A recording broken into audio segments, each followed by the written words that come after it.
Hai, memandangkan saya baru balik dari Vietnam, Hanoi, Sabah. So saya nak share lah kat korang haul kita orang.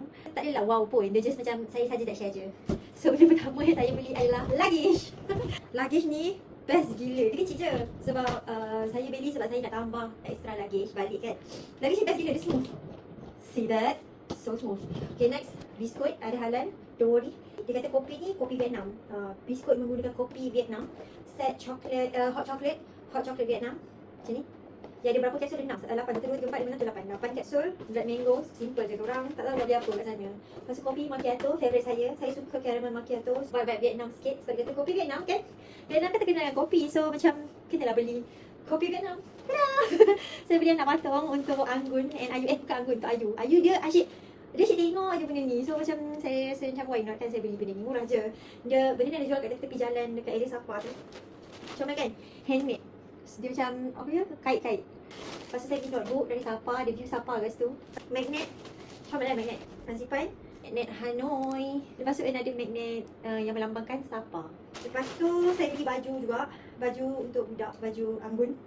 So murah je. RM7 je ni. Saya beli ni jaket. Rasa macam dah ada kot jatnya video gambar saya pakai jaket ni. Dia kopi ori je. Dia bukan ori pun. Jaket sejuk sebab jaket ni saya bawa dari Pasipai sebab saya rasa macam akan hujan. Dekat Pasipai memang hujan pun. Saya beli kasut Crocs. Bukan ori, saya beli pun last minute sebab kita orang jalan dekat Hanoi masa tu jauh gila. Sebab dia punya, sebab Grab tak boleh masuk tau. So kita orang macam pakai kasut yang tak sesuai. So decide nak beli kasut slipper je lah. Tada! Beli Crocs kat tepi jalan je guys. Satu suami saya punya. So macam okay, we got two couple. Comel. This one mango chocolate. Perfume Miss Vietnam Hanoi. Hue.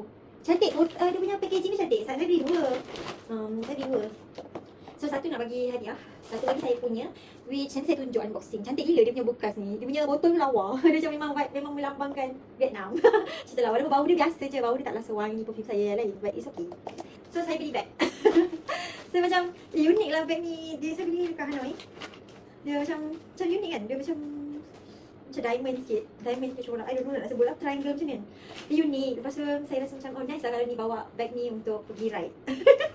Dari jauh boleh mantul cahaya matahari tu. By the way, kita orang beli payung dekat Vietnam sebab kita orang tak expect hujan dia kerap. I think that's all our haul for today. Our haul kat Vietnam.